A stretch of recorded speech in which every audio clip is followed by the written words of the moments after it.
Welcome back to the soft skills module of NEEV. I am now going to be focusing on the first module, which is self-awareness. I have a request that you give yourself permission to work with yourself. What I am asking for is not simple. Some of you who attended the face-to-face program, I had actually requested for your permission to be able to do brain surgery. Okay, so this is similar. However, I am not there with you at this point in time, so it is important that you give yourself permission to work with you and people around you, because who is going to be your coach right now is whoever you choose that would be your coach, and I will talk about that in a little bit. Alright, so I am going to now share some stories with you, and the intention of these stories, we love listening to stories, okay, but the intention of the stories is slightly different. The question really is, in these stories what should you be listening for? Okay, so you should be listening for self-awareness, you should be looking for ongoing design, you should be looking for creating the future, and the other three modules which are in separate videos. So in this particular video you should be looking for how does this point to your self-awareness, how do these stories point to your self-awareness, and then you can actually get into an inquiry over the next few weeks. Here is a story. Very famous story, you can go to the Google, search for it.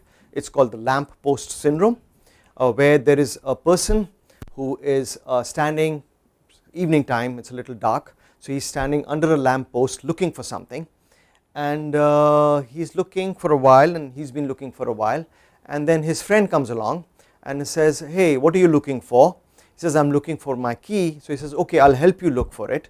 So they both look for it, keep looking for it, keep looking for it. After some time the friend asks him, where did you lose it? So he says, I lost it here. So he says, then why are you looking for it here? He says, because the light is here. Okay, so that is the end of the story. The question for you is, what keys are you looking for? And obviously the next question then is, where are you restricted by your own knowing, by the light that you know, the light that you have been using, the knowing that you have been using to live your life? Where is it that your knowing may not be adequate to be able to find the keys that you are looking for? Everything I learnt about walking was not usable for riding a bicycle.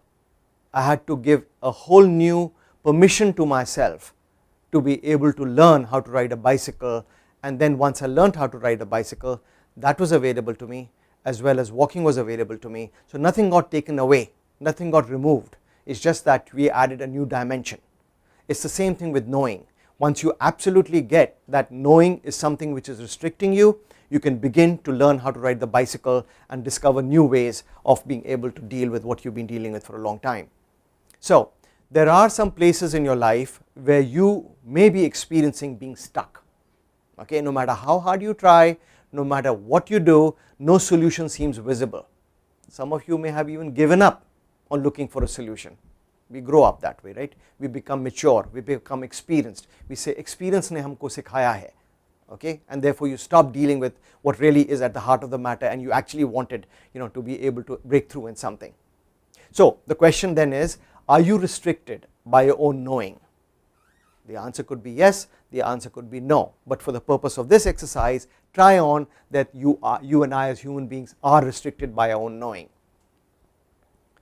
Okay, so now here is the trick. You as a human being, I as a human being, will never be able to see our back. No matter which way we look, we will never be able to see our back. Now somebody can say you can use a mirror, yeah, that is exactly what I am pointing to. You will need a partner to point it out to you. Now here is where the definition of a partner comes. Usually a partner or a friend is someone who we relate to as, if I didn't do it and you didn't do it, we will conspire over to see, okay, we will do it tomorrow.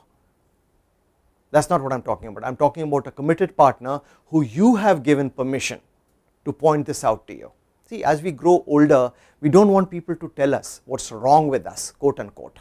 Okay, but if you are generous enough to tell a partner, look, I need to deal with this, tell me if there is something that you see about me or the way I do things in which there is it restricts me from who I am and how you know me to be, give that person that space, give that person that your generosity will actually honor that person in being able to contribute to you. Okay, so the self awareness that we are talking about, the self and the awareness, usually we say self, it is associated with me and my body. No, it is actually possibly the awareness which comes with self, where others are included. So you are not operating alone, then you are not operating as your body, you are not operating as your mind, you are not operating the restricted knowing that you and I have. Another story, ready for another story? Here is another story. There is something called the context, okay, and you and I unknowingly are given by context. It is like fish and water.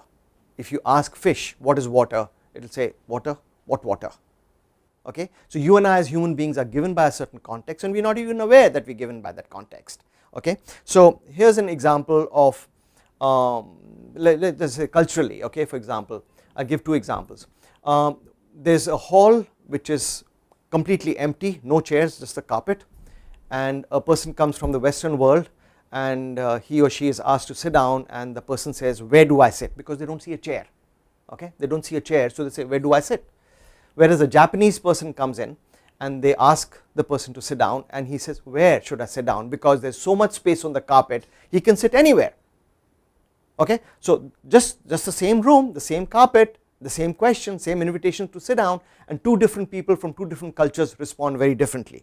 So the question then is, what culture is given by your upbringing? And here is another, I told you I would give you another example, here is another example.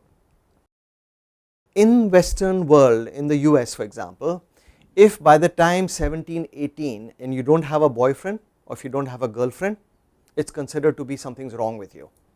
Okay. In India, I do not have to tell you the story, you already know the story. So the question is, what culture are you and I given by? And I think somewhere as we were growing up, we grew up in the culture of, in school especially, you were an obedient person or an obedient child, obedient girl, obedient boy, sincere, hardworking. Okay, all of these were a part of upbringing, and at some point in time after you have grown into an adult, one continues to operate with those as the key yardsticks to be living by. Now I am not saying obedience is bad, I am not saying sincerity is bad, they are necessary but not sufficient anymore. Okay, so the idea then is to be looking at what else is required for you and me to be bringing into play, which would actually make a difference in what I am committed to. So I really like for you to be looking at awareness from the perspective of what is your life, what are you up to. I am going to give you some assignments, and the nature of the assignments is not like a multiple choice. I will give you multiple choice also, but the real assignment is when you are sharing with your family members that you are learning, what you are learning. And by the way, you should just know that when you are sharing with family members, sometimes it is safe and sometimes it is a little bit of risk. I encourage you to take that risk. I promise you that your relationship with the person will shift forever. You also want to share with friends and colleagues about the new you that you are creating. This entire soft skills module and the entire program is so as for you to be able to transform yourself into a new human being, and the greatest way, the greatest access to your growth and development is by sharing with other people what you are up to and what are you discovering. So when you discover and you share, it becomes yours. So as always, there will be questions, there is room for discussion. I would like for you to share what you are learning with colleagues, friends, family, as well as please do share it on the MOOCs forum. Thank you very much. This ends the self-awareness module of soft skills. Thank you very much.